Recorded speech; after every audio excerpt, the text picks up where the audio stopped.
So hello and a very good morning everyone. আজি আপোনালোকৰ 16th of June 2024 আৰু আজি যদি চাই ভিডিঅ'টোৰ টাইটেলত আপোনালোকে দেখিছে চাগে আমি ক্ৰিমিনেল লছখিনি যোনখিনি এতিয়া ষ্টাৰ্ট হ'ব মানে which will be in force from 1st July. So মনত ৰাখিব এই তিনিটা ক্ৰিমিনেল ল যোনকেইটা আহিছে এইকেইটা আপোনালোকৰ মানে I mean IPC, CRPC আৰু ইণ্ডিয়ান এভিডেন্স এক্ট এই তিনিখন আইন যোনকেইখন ক্ৰিমিনেল ল আছিলে তাক ৰিপ্লেচ কৰিব এণ্ড এইটো ফ'ৰ্চত আহিব এই তিনিখন from 1st July 2024. So as you know, এতিয়া যদি চাই আপোনালোকে আজিতো আপোনালোকৰ হ'ল 16 তাৰিখ so বেছি দিন নাই আৰু so অলমোষ্ট দুসপ্তাহ আছে আৰু তাৰপিছত এইখিনি চব আহি যাব so ভাবিলোঁ এইকাৰণে এটা ভিডিঅ' লৈ আহোঁ আগতেও এটা ডিছকাছ কৰিছিলোঁ চেনেলটোত মোৰ আগৰ চেনেলটোত আপোনালোকে চাই মই ছেপাৰেটলি ভিডিঅ'জ বনাইছিলোঁ কিন্তু আজি মই গোটেইখিনি একেলগত ধুনীয়াকৈ ডিছকাছ কৰি দিম আপোনালোকৰ লগত so ভালকৈ লাষ্টলৈকে ভিডিঅ'টো চাব এনজয় কৰিব অনলি 10 পেজৰ PDF হয় এইটো আৰু যদি আপোনালোকে এই চেনেলটোত নতুন হয় মিছন APSC 2.0 সো এই চেনেলটো আপোনালোকে লাইক শেয়াৰ সাবস্ক্ৰাইব কৰিব ফ্ৰেণ্ডসকলক ফৰৱাৰ্ড কৰিব ভিডিঅ'জবিলাক আৰু চেনেলটোৰ বিষয়ে জনাব যাতে যোনখিনি পঢ়া শুনা কৰি আছে বেলেগ বেলেগ গভৰ্ণমেণ্ট এক্সামৰ কাৰণে ইনক্লুডিং APSC CC সো সকলোৰে যাতে লাভান্বিত হওক UPSCও যদি পঢ়ি আছে তেখেতসকলেও এই চেনেলটোৰ পৰা বহুতখিনি শিকিব পাৰিব ঠিক আছে সো আশা কৰিছোঁ আপোনালোকে ভাল পাই ভিডিঅ'টো আগলৈও আপোনালোকৰ মৰম চেনে যোনখিনি আপোনালোকৰ আশীৰ্বাদ হৈ ৰাখিব চেনেলটোৰ কাৰণে আৰু তেনেকৈ আমি আপোনালোকৰ যেতিয়া আপোনালোকে এইখিনি বস্তু শ্বেয়াৰ কৰে বা চেনেলটো ইনিচিয়েটিভছখিনি সকলোৱে গম পায় তেতিয়া ভাল লাগে বহুতে এনকুৱাৰী কৰে সো মই তেনেকৈ এটা প্ৰিভিলেজ ফিলিং আহে যে মই এটা মানে চেষ্টা কৰিছোঁ আপোনালোকক কণ্টেণ্ট দিবলৈ কাৰণে যাতে আপোনালোকে পঢ়া শুনাখিনি কণ্টিনিউ কৰি থাকে এলং উইথ ৱৰ্ক সো তাৰ লগতে মই এটা কথা ইয়াত ক'ব বিচাৰিছোঁ এই ভিডিঅ'টোৰ ডেছক্ৰিপশ্যনৰ তলতে মই দুটা কোৰ্চ কৰি আছোঁ এতিয়া চলি আছে তাৰ এনৰলমেণ্ট সো আপোনালোকে তাত জইন কৰিব পাৰে এটা আপোনালোকৰ 11 তাৰিখৰ পৰা 11 জুনৰ পৰা মেইনছৰ যোনখিনি APSC CC মেইনছ দিব এবাৰ 26 27 28 জুলাইত সিহঁতৰ কাৰণে এটা ছেপাৰেট আপোনাৰ 11 তাৰিখৰ পৰা আনচাৰ ৰাইটিঙৰ ইনিচিয়েটিভ চলি আছে আৰু এক যদি চাই 1 আগষ্টৰ পৰা APSC যোনে অহা বছৰ পৰীক্ষা দিব বা বেলেগ বেলেগ অন্যান্য যোনবিলাক গভৰ্ণমেণ্ট এক্সাম দিব অহা বছৰ বা এই বছৰ যোনখিনি ছেকেণ্ড হাফত আছে আগষ্টৰ পৰা সকলোৱে সেই কোৰ্চটো জইন কৰিব পাৰে সো সকলোৰে লাভ হ'ব মই ভাবিছোঁ আৰু কোৰ্চটোৰ বিষয়ে যদি ফিজ এণ্ড অল সেইবিলাক জানিব লাগে আপোনালোকে কাইণ্ডলি মোক হোৱাটছএপ কৰিব হোৱাটছএপৰ মোৰ নম্বৰটো দি থোৱা আছে আৰু একৰ্ডিংলি মই আপোনাক বাকীখিনি কথা কৈ দিম সো আহক তেন্তে ভিডিঅ'টো ষ্টাৰ্ট কৰোঁ সো এতিয়া যদি চাই এই তিনিখন লেজিসলেশ্যনত আপুনি যদি চাই এটা শব্দ দেখিছে যে আপোনালোকে সেকেন্ড বুলি লিখা আছে সেকেন্ড কাৰণটো কিয় মই আগতে কৈ দিছোঁ আপোনালোকক যে এই যেতিয়া আপোনালোকৰ আইনকেইখন প্ৰথমতে ইন্ট্ৰডিউচ কৰিছিলে আগষ্টৰ 11 তাৰিখে ঠিক আছে সো এই 11 আগষ্ট 2023তে ইন্ট্ৰডিউচ কৰিছিলে যোৱা বছৰ আৰু তেতিয়া কি হ'ল আপোনালোকৰ বহুতখিনি মানে তাত কুৱেশ্যনছ উঠিছিলে এই বিলখিনিৰ ওপৰত ঠিক আছে সো এই বিলখিনি যেতিয়া আপোনালোকৰ বহুতখিনি কুৱেশ্যনছ উঠিলে তেতিয়া কি হ'ল এটা আপোনালোকৰ বেলেগ বেলেগ জানে পাৰ্লিমেণ্টাৰী কমিটি থাকে সো পাৰ্লিমেণ্টাৰী কমিটি যোনটো আছিলে হোম এফেয়াৰ্ছ আণ্ডাৰত যোনটোৱে ইয়াৰ গোটেইখিনি বিল আকৌ এবাৰ মানে সিহঁতে চেক কৰিছিলে যে কি তাত ধৰক প্ৰভিজন থাকি গ'ল বা কি ধৰক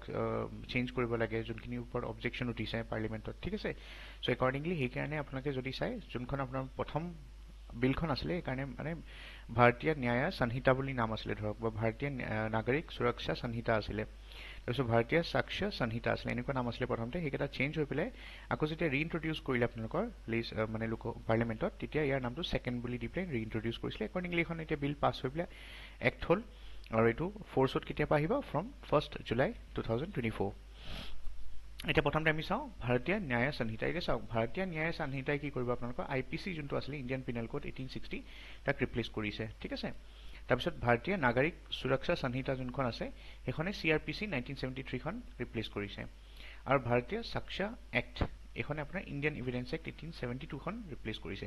সো প্ৰথম কথা আপোনালোকে ভাবিছে কি এই পটককে যোনখিনি আছিলে একখিনিটো আগৰ পৰা আছিলেই IPC CRPC Indian evidence act so কি দৰকাৰ হ'ল যে পটককে আকৌ এইবিলাক নতুনকৈ বিল আনিলে বা চেঞ্জ কৰিলে সো প্ৰথম কথা ক'ব গ'লে আপোনালোকে মোষ্ট অফ দা প্ৰভিজন যোনবিলাক আপোনালোকৰ IPC CRPC আৰু এভিডেন্স এক্টত আছে গোটেইখিনি অলমোষ্ট একেই আছে ইয়াত বাছ কিছুমান ধৰক আপোনালোকৰ এনেকুৱা কিছুমান IPC টো কিছুমান সেকশ্যন আছিলে যোনটো ধৰক আপোনাৰ সুপ্ৰিম কোৰ্টে ষ্ট্ৰাইক ডাউন কৰিছিলে এণ্ড অল ঠিক আছে বা কিছুমান ধৰক আপোনালোকৰ ভেৰি সুপ্ৰিম কোৰ্টৰ ইণ্টাৰপ্ৰিটেশ্যন বা জাজমেণ্টৰ থ্ৰুদি যোনবিলাক আপোনালোকৰ ইণ্টাৰপ্ৰিটেশ্যন দিছিলে সো বহুতখিনি মানে সাল সলনি কৰিবলগীয়া আছিলে আৰু মোৰ অভাৰ ছেকেণ্ড পইণ্ট আপুনি ক'ব পাৰে these are pre colonial laws at least 1860 1872 ল দুখন চাওক দিজ আৰ প্ৰি কলনিয়েল ঠিক আছে সো যেটা আমাৰ মানে প্ৰি ইণ্ডিপেণ্ডেন্স এক্ট হয় সো সেইকাৰণে এইবিলাক ৰিমুভ কৰিবলগীয়া আছিলে আৰু যিহেতুকে আমাৰ ইণ্ডিয়া কেতিয়াবাই স্বাধীন হ'ল সো সেইকাৰণে এটা নতুনকৈ ইয়াক ৰিষ্ট্ৰাকচাৰ কৰি পেলাই মানে এটা আৰু নিজৰ যাতেকে ভাৰতীয় শব্দটো দি দিছে সো ইয়াত আপোনাৰ এটা নিজৰ ফিলিং এটা আহিব যে আপোনাৰ চাওক ইয়াত ইণ্ডিয়ান পিনেল কোড এনেকুৱা লাগে সামথিং উইচ ইজ কলনিয়েল হয়নে নামটোতে এনেকুৱা লাগে বাট ইয়াত যদি চাই ভাৰতীয় ন্যায় সংহিতা ঠিক আছে আমাৰ সংহিতা মানে আপুনি ক'ব পাৰে these R kind of like act ঠিক আছে যেনেকৈ ইয়াত যদি চাই ভাৰতীয় সাক্ষ্য সংহিতা হয় এইটো BSS ঠিক আছে so' this is also an act actually চাব গ'লে বাট সেই শব্দটো কিছুমান চেঞ্জ কৰিছে তাৰ উপৰিও প্ৰথম কথা হ'ল আপোনালোকৰ চেঞ্জ কিছুমান দৰকাৰ আছিলে ছেকেণ্ড কথা আপোনালোকৰ আই মিন প্ৰি ইণ্ডিপেণ্ডেঞ্চ এৰা এক্ট হয় এইবিলাক সেইকাৰণে চেঞ্জ কৰিবলগীয়া হ'ল আৰু যদি 1973 CRPCখন চাই এইখনতো প্ৰি ইণ্ডিপেণ্ডেঞ্চ নহয় পষ্ট ইণ্ডিপেণ্ডেঞ্চে হয় বাট ষ্টিল ইয়াতো কিছুমান বহুতখিনি চেঞ্জেছ কৰিবলগীয়া আছিলে সেইকাৰণে BNS যোনখন আপোনাৰ BNSS কয় শ্বৰ্টত সেইখন আনিবলগীয়া হ'ল ঠিক আছে ইয়াক ৰিপ্লেচ কৰিবলৈ CRPCক চ' একৰ্ডিংলি আপুনি যদি চাই BNS যোনখন আছে ভাৰতীয় ন্যায় সংহিতা মানে ছেকেণ্ডখন সেইখন আপোনাৰ আকৌ ৰিইন্ট্ৰডিউচ কৰিছিলে কেতিয়া 12 ডিচেম্বৰ 2023 চনত আৰু লোকসভাত পাছ হৈছিলে 20 ডিচেম্বৰ 2023 আৰু ৰাজ্যসভাত পাছ হৈছিলে 21 ডিচেম্বৰ 2023ত এতিয়া যদি চাই গোটেই তিনিখন বিল একেলগত ইন্ট্ৰডিউচ কৰিছিলে লোকসভাত একেলগত পাছ হৈছে লোকসভাত আৰু একেলগত ৰাজ্যসভাতো পাছ হৈছে সেম ডে ঠিক আছে চ' সেইকাৰণে আপুনি ক'ব পাৰে ইয়াত ইমান মানে টেনশ্যন নাই মনত ৰাখিবলৈ কাৰণে যে এখন মনত ৰাখিলে হৈ যায় আপোনাৰ ইন্ট্ৰডিউচ কৰিছিলে 12 তাৰিখে তাৰপিছত 8 দিনৰ পিছত মানে 20 তাৰিখে আপোনাৰ লোকসভাত পাছ হ'ল আৰু নেক্সট দিনাই এদিনৰ পিছতে ৰাজ্যসভাত পাছ হ'ল এনেকৈ মনত ৰাখিব পাৰে ইজি হয় ঠিক আছে এতিয়া আমি কি কৰিম এটা এখন এই বিল কেইখনৰ এটা এটা প্ৰভিজন যিবিলাক আছে ইম্পৰ্টেণ্ট প্ৰভিজন সেইখিনি আমি চাই যাম ঠিক আছে তাত আমি কিছুমান সিমিলাৰিটিজ চাম কিছুমান ফিচাৰ্ছ চাম কিছুমান কন্ট্ৰভাৰ্চিজ চাম ঠিক আছে যোনখিনি আপোনালোকৰ ধৰক এতিয়াও আছে আৰু কিছুমান আপোনালোকৰ চাম যে কি ইছ্যুজ বা চেলেঞ্জেছ আছে বিলখিনিৰ লগত জড়িত ঠিক আছে আহক তেন্তে ষ্টাৰ্ট কৰোঁ আমি পঢ়িম এবাউট দ্য ভাৰতীয় ন্যায় ছেকেণ্ড সংহিতা যাক আমি BNS বুলি শ্বৰ্টত কওঁ 2023 এখনে কি কৰিছে আপোনালোকে জানে IPC 1860ক ৰিপ্লেচ কৰিছে ঠিক আছে চ' ইনিচিয়েলি মই কৈছিলোঁ আপোনালোকক বিলখন ইন্ট্ৰডিউচ কৰিছিলে আপোনালোকৰ তিনিখন বিলে ইন্ট্ৰডিউচ কৰিছিলে 11 আগষ্ট 2023 ঠিক আছে তাৰপিছত কি হ'ল একচুৱেলি এখন ৰিপ্লেচ কৰিব বিচাৰিছিলে IPCক বাট কিছুমান প্ৰভিজন ইয়াত এনেকুৱা আছিলে BNSত যোনখিনি কি হ'ল আপোনালোকৰ আকৌ ৰি এক্সামিন কৰিবলগীয়া হ'ল বিকজ দেৰ ইজ চাম অবজেকশ্যনছ আৰু সেইকাৰণে এক্সামিন কৰিবলৈ কাৰণে কি হ'ল এই BNS যোনখন সংহিতা আছিলে প্ৰথমখন সেইখন কি কৰিলে ষ্টেণ্ডিং কমিটি অন হোম এফেয়াৰ্ছৰ আণ্ডাৰত এক্সামিন কৰিবলৈ পঠাই দিয়া হ'ল আৰু সিমিলাৰলি আপোনালোকে যদি জানে after the standing committee gave its recommendations এই বিলখন আকৌ নতুনকৈ ইন্ট্ৰডিউচ কৰিলে ইন পাৰ্লিমেণ্ট আৰু তাৰ নাম দিলে ভাৰতীয় ন্যায় ছেকেণ্ড ৱৰ্ডটো দিলে ছেকেণ্ড সংহিতা 2023 আৰু এখন 12 ডিচেম্বৰ 2023ত পাৰ্লিমেণ্টত মানে লোকসভাত ইন্ট্ৰডিউচ কৰিছিলে ঠিক আছে আৰু যোনখন আৰ্লিয়াৰ বিল আছিলে অকল BNS নাম আছিলে ছেকেণ্ড ৱৰ্ডটো নাছিলে চ' BNS এতিয়া ছেকেণ্ড আমি BNS ছেকেণ্ড বুলি ক'ব পাৰোঁ বাট আগৰটো অনলি BNS আছিলে সেইখন কি হ'ল ইট ৱাজ উইথড্ৰন ঠিক আছে তাৰপিছত যদি চাই এই BNS ছেকেণ্ডখনত কি হয় it has incorporate certain recommendations of the standing committee মানে ষ্টেণ্ডিং কমিটি যোনখিনি আপোনালোকৰ ৰিকমেণ্ডেশ্যন দিছিলে সেই ৰিকমেণ্ডেশ্যনখিনি কি হ'ল এই পাৰ্টিকুলাৰ যোনখন BNS ছেকেণ্ডখন আহিছিলে সেই তাত মানি লোৱা হ'ল কিছুমান ঠিক আছে চ' একৰ্ডিংলি এখন ইন্ট্ৰডিউচ কৰিলে পাৰ্লিমেণ্টত আৰু পাছো হ'ল এতিয়া আপোনালোকে যদি চাই IPC চ' IPC CRPC আৰু ইণ্ডিয়ান ইভিডেন্স এক্টত ডিফাৰেঞ্চ কি হয় চাওক এতিয়া বহুতো হয়তো ল ষ্টুডেণ্টেও চাই থাকিব পাৰে ভিডিঅ'ছখিনি সকলোৱে জানে চাগে IPCত আপোনালোকৰ অফেন্সেছখিনি থাকে ঠিক আছে অফেন্সেছ মানে কেনেকুৱা অফেন্স হয় টাইপ অফ আপোনালোকৰ যোনখিনি অফেন্স থাকে ঠিক আছে যেনেকৈ পানিছমেণ্টছ বুলিও ক'ব পাৰে নতুন নতুন ফৰ্ম অফ পানিছমেণ্টটো ইন্ট্ৰডিউচ কৰা offence these are all related to penal actions ঠিক আছে আৰু পিনেল কোডছ তাৰপিছত যদি CRPCত চাই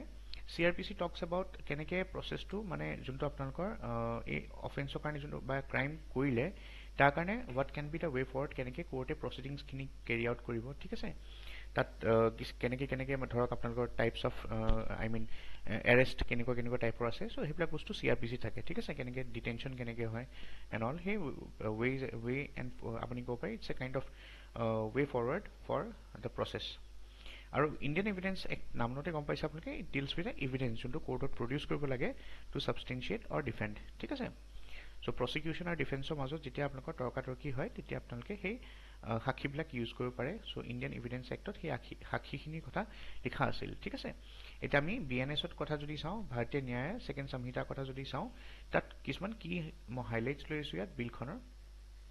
যদি চাই এই বিলখনত প্ৰথম কথা এটা নতুন ফৰ্ম অফ পানিছমেণ্ট ইন্ট্ৰডিউচ কৰিছে ডেট মিনছ কমিউনিটি ছাৰ্ভিচেছ আগতে এনেকুৱা আছিলে আপোনালোকৰ ধৰক পানিছমেণ্টবিলাক ইট ৱাজ নট ৰিফৰ্মেটিভ নাছিলে ঠিক আছে বাট আপোনালোকে জানে ইউনাইটেড নেশ্যনছৰ বডিজবিলাকেও আপোনালোকৰ জানে চাগে ৰিফৰ্মেটিভ পানিছমেণ্টটো বিচাৰে ঠিক আছে মানে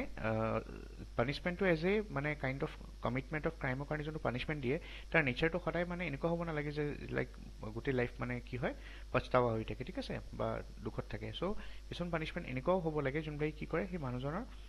যোনটো হয় দ্য ৱে হি থিংকছ ঠিক আছে তেখেতক তেখেতৰ যোনটো লাইফ হয়, যোনটো নেক্সট লাইফ হ'ব আফটাৰ কমিটিং দ্য ক্ৰাইম, সেই লাইফটোত যাতে তেখেতে বহুতখিনি শিকিব পাৰে আৰু তেখেতে যোনখিনি ধৰক ভুল কৰিছে বা যোনখিনি ধৰক তেখেতে এনেকুৱা যদি ফিল কৰিছে লাইফৰ ফাৰ্ষ্ট পাৰ্টটোতো ক্ৰাইম কৰিলে বহুত, কিন্তু ছেকেণ্ড পাৰ্টটোত কি কৰিব পাৰে তেখেতে, যেনেকৈ বহুতখিনি আপোনালোকৰ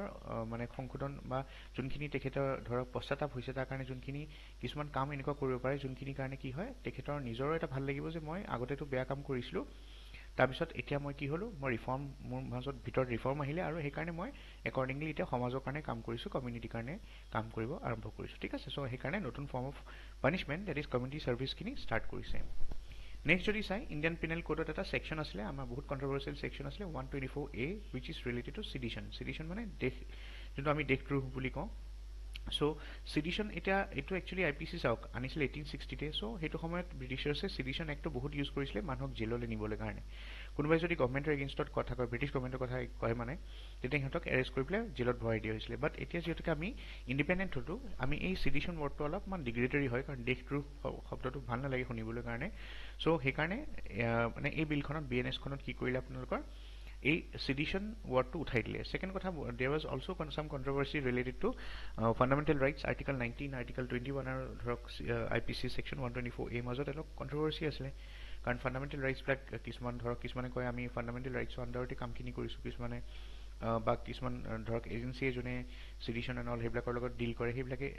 এই বস্তুটোক দেশদ্ৰোহ হিচাপে চায় বা ইনচাইটমেণ্ট হিচাপে চায়, হয়নে? চ' তেনেকুৱা কথা, সেইকাৰণে চিডিশ্যন শব্দটো উঠাই দিছে আৰু চিডিশ্যনৰ যোনটো ক্লজ আছিলে সেইটো উঠাই দিছে। কিন্তু এনেকুৱা নহয় যে কমপ্লিটলি উঠাই দিছে, এটা নতুন ফৰ্ম এটা আনিছে য'ত আপোনালোকৰ অফেন্সটো ইন্ট্ৰডিউচ কৰিছে যে, চ' এতিয়া কৈছে যে যদি কিবা ধৰক আপোনাৰ একশ্যন হয় ৰিলেটেড টু এণ্ডেঞ্জাৰিং দ্য ছ'ভাৰনিটি, যদি দেশৰ ছ'ভাৰনিটি, ইউনিটি আৰু ইণ্টিগ্ৰিটিৰ লগত কিবা যদি এনেকুৱা মানে ইভেণ্ট হয় যাৰ কাৰণে কি হয় আমাৰ দেশৰ ছ'ভাৰনিটি, ইউনিটি আৰু ইণ্টিগ্ৰিটি ব্ৰেক হ'ব পাৰে, চ' ইন ডেট কেছ আপোনাৰ কি হ'ব পাৰে, ডিটেনশ্যন হ'ব পাৰে, ঠিক আছে। চ' এতিয়া আমাৰ ডিটেনশ্যনৰ দুই প্ৰকাৰ থাকে, এটা হ'ল আপোনাৰ প্ৰিভেণ্টিভ, এটা পিউনিটিভ ডিটেনশ্যন। প্ৰিভেণ্টিভ ডিটেনশ্যন আপোনালোকে নামটোতে গম পাইছে যে কিবা এটা ক্ৰাইম হোৱা আগতে যদি পুলিচে টিপ পায় বা আমাৰ যোনবিলাক আপোনালোকে ইনভেষ্টিগেটিং এজেঞ্চি হয় বা তেনেকুৱা চিকিউৰিটি বডিজ হয়, সিহঁতে যদি গম পায় প্ৰিভেণ্টিভ ডিটেনশ্যনৰ আণ্ডাৰত আপোনালোকক আগতে এৰেষ্ট কৰি ল'ব পাৰে, ঠিক আছে, যাতে আপুনি ক্ৰাইমটো কৰিবই নাপাওক। এতিয়া যদি কোনোবাই টিপ পায় যে এই মানুহজনে ধৰক বম ব্লাষ্ট কৰিব গৈ আছে ক'ৰবাত, চ' অবভিয়াছলি সিহঁতেতো ৰখি নাথাকে ন, চিকিউৰিটি এজেঞ্চিবিলাকে বম ব্লাষ্ট হোৱাৰ পিছত তেখেতক এৰেষ্ট কৰিব, চ' আগতে টিপ পালেই তেখেতক এৰেষ্ট কৰি লয়, so' that is preventive detention. Punitive detention মানে কি, যেতিয়া ক্ৰাইমটো হৈ যায় পষ্ট ক্ৰাইম, যোনটো এতিয়া ধৰক কাৰোবাক মাৰ্ডাৰ কৰিলে কোনোবাই বা কোনোবাই কিবা এটা কৰিলে ধৰক, চ' সেই ক্ৰাইমটোৰ কাৰণে পষ্ট মানে একশ্যনটো হৈ যোৱাৰ পিছত এৰেষ্ট কৰে, সেইটোক কয় পিউনিটিভ ডিটেনশ্যন, ঠিক আছে। নেক্সট যদি আপুনি চাই ইয়াত আৰু এটা কথা কি হয়, টেৰৰিজম। আগতে আপোনালোকৰ ইণ্ডিয়ান পিনেল কোডত টেৰৰিজমৰ অফেন্স হিচাপে তেনেকৈ মানে ডিফাইন নাছিল। এতিয়া আপোনালোকৰ BNS এক্টখনৰ আণ্ডাৰ টেৰৰিজমক ইন্ট্ৰডিউচ কৰা হৈছে as a new form of offence. তাৰপিছত যদি চাই অৰ্গেনাইজ ক্ৰাইম যোনটো হয়, আগতে কি আছিলে আপোনালোকৰ সৰু সুৰা যোনবিলাক পেটি ওৱানছ, সৰু সুৰা আৰু যোনবিলাক অৰ্গেনাইজ ক্ৰাইম হয় সেইবিলাকক অফেন্স হিচাপে ধৰা নাছিলে, ঠিক আছে। চ' IPC তেতিয়া সেইটো বস্তু নাছিলে কাৰণে কি হৈছিলে আপোনালোকৰ সৰু সুৰা ইনফেক্ট অৰ্গেনাইজ ক্ৰাইমো যদি থাকে সেইবিলাকো ধৰক আমাৰ মানে তেনেকৈ সাৰি গৈছিলে, ধৰক সৰু সুৰা কিবা পানিছমেণ্ট দি এৰি দিয়ে ধৰক। বাট এতিয়া এইটোক ৰিকগনাইজ কৰা হৈছে, ইনফেক্ট যোনবিলাক সৰু সুৰাও থাকে পেটি ওৱানছ সেইবিলাককো অৰ্গেনাইজ ক্ৰাইম মানে সৰু সুৰা সেইবিলাককো এতিয়া সিহঁতেও বাচি যাব নোৱাৰিব, ঠিক আছে, সেই তেনেকুৱা ক্ৰিমিনেলছখিনি, because it has been recognize as a new form of offence. তাৰপিছত এইটো ইম্পৰ্টেণ্ট হয় যদি চাই মব লিঞ্চিঙৰ কথা আমি কৈ থাকোঁ হয়নে, যেনেকৈ এতিয়া ছাপ'জ আপুনি ধৰি লওক as a group consisting of 5 or more persons, এই মানুহখিনি যদি মিলি পেলাই কাৰোবাৰ মাৰ্ডাৰ কৰে এজনৰ, তেতিয়া কি হ'ব, আৰু সেইটো কথা মনত ৰাখিব অন চাৰ্টিন গ্ৰাউণ্ডছ, যেনেকৈ ধৰক কিবা কাষ্ট বেছ আপুনি দেখিছে নহয়, যেনেকৈ কিছুমান মানুহক ধৰক আপোনাৰ মব লিঞ্চিং টাইপৰে হয় আৰু মাৰ্ডাৰ কৰে কাষ্ট বেচিছত, কাৰোবাক ফাঁচি লটকাই দিয়ে হয়নে, বা কাৰোবাৰ লেংগুৱেজৰ বেচিছত যদি কাৰোবাৰ ওপৰত তেনেকুৱা মাৰ্ডাৰ হৈ যায়, বা পাৰ্চনেল বিলিফ মানে কি হয়, এতিয়া আপুনি যদি ধৰে মেছেজ এটা চাৰ্কুলেট হ'ল বোলে এই মানুহজন সোপা ধৰা হয়, বা এই মানুহজনে ধৰক উইচ হাণ্টিং বা উইচ হয়, কিবা হয়, উইজাৰ্ড হয়, বা তেনেকুৱা কিবা যদি পাৰ্চনেল বিলিফৰ বেচিছত মানুহজনক কি কৰে গ্ৰুপ এটাই গৈ পেলাই তেখেতক মাৰিয়ে পেলালে, চ' ইট ইজ কনচিডাৰ্ড এজ মব লিঞ্চিং। লিঞ্চিঙৰ আণ্ডাৰতে আপোনালোকক এই মব লিঞ্চিঙকে বা মব লিঞ্চিং বুলি ডাইৰেক্ট ৱৰ্ডটো ইউজ কৰা নাই, বাট কৈছে যদি এটা গ্ৰুপত 5জন বা 5জনতকৈ বেছি মেম্বাৰ থাকে তেতিয়া it will be treated as a mob lynching and accordingly তাৰ কাৰণে সেইটোক এজ এ অফেন্স বুলি ধৰা হৈছে, ঠিক আছে। চ' তেনেকুৱা কথা, কিন্তু ইয়াতো এটা মানে ভেগ কথা এটা আপুনি ক'ব পাৰে, ছাপ'জ আপুনি কিবা এটা কাৰণত ল'ৰ কথাটো সেইকাৰণে মই ভালকৈ বুজাইছোঁ যে 5জন বা 5জনতকৈ বেছি কৈছে, এতিয়া ডেট মিনছ 4জন মানুহে যদি কাৰোবাৰ মিলি মাৰ্ডাৰ কৰে, that means that will not be considered as a mob lynching. So কিছুমান ইয়াতো লুপ হোলছ আছে আপোনালোকে দেখি পাইছে লজবিলাক যেতিয়া পঢ়ে ভালকে পঢ়ি যাব 4জন বা 4জনকে তলত হলে বা দুজনেও যদি মাৰ্ডাৰ কৰে that is not considered as a mob lynching হয়নে সো কোনোবাই যদি ভুলতে দুজনেও মেছেজ বা তিনজনে মিলি মাৰে সো বা 4জনে মিলি মাৰে that will not be considered as a mob lynching হয়নে সো তেনেকুৱা কিছুমান কথা থাকে সো এইবিলাক পইণ্ট আপোনালোকে লিখিব পাৰে চেলেঞ্জত ঠিক আছে তাৰপিছত এতিয়া কি কৰিছে এই এনেকুৱা যদি মাৰ্ডাৰ হয় বাই গ্ৰুপ অফ 5 মোৰ পাৰ্সনছ তেতিয়া হেতুৰ কাৰণে পেনাল্টি বা আপুনি যদি চাই অফেন্সটোৰ কাৰণে পেনাল্টি কি আছে লাইফ টাইম ইমপ্ৰিজনমেন্ট দিছে বা তেনেকুৱা মানুহৰ ফাঁসিও হ'ব পাৰে যোনে এইবিলাক ক্ৰাইম কৰে ঠিক আছে সো আইদাৰ আপোনাৰ লাইফ টাইম ইমপ্ৰিজনমেন্টৰ লগতে এটা ফাইন হ'ব পাৰে বা ফাঁসিৰ লগত এটা ফাইন হ'ব পাৰে দুইটাই হ'ব পাৰে বা আইদাৰ আপোনাৰ অনলি লাইফ ইমপ্ৰিজনমেন্ট দিব পাৰে লাইফ টাইম ইমপ্ৰিজনমেন্ট বা অনলি আপোনাৰ মানে ফাঁসি হ'ব পাৰে ঠিক আছে এনেকুৱা মানুহৰ কাৰণে যোনে ক্ৰাইম বিলাক কৰে so these are the highlights of the bill এতিয়া আমি ইউজ এণ্ড চেলেঞ্জেছ চাওঁ বিকটা চাওক বিএনএছ একখনত এটা প্ৰবলেম কি হয় এইজ স্পেচিফিকেশন ফৰ অফেন্সেছ মানে কি হয় চাওক এতিয়া যোনটো আপোনালোকৰ ক্ৰাইম এটা যেতিয়া হৈ যায় তেতিয়া যোনটো আপোনালোকৰ ক্ৰিমিনেলছ বিলাকৰ যোনটো এজ থাকে right minimum age of criminal responsibility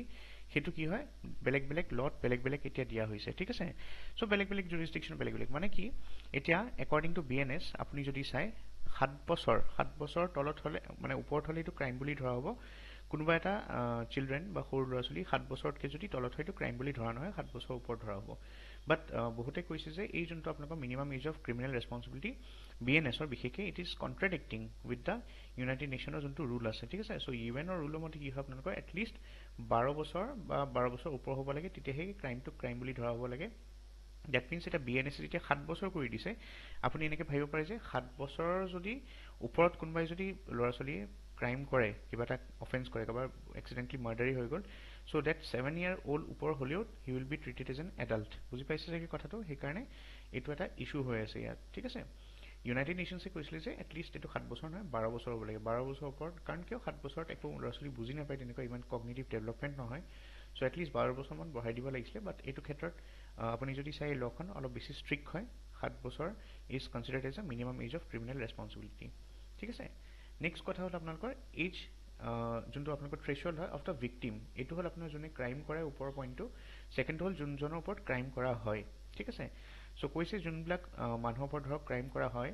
বেলেগ বেলেগ অফেন্সৰ কাৰণে ঠিক আছে বেলেগ বেলেগ সিহঁতে মানে আপোনাৰ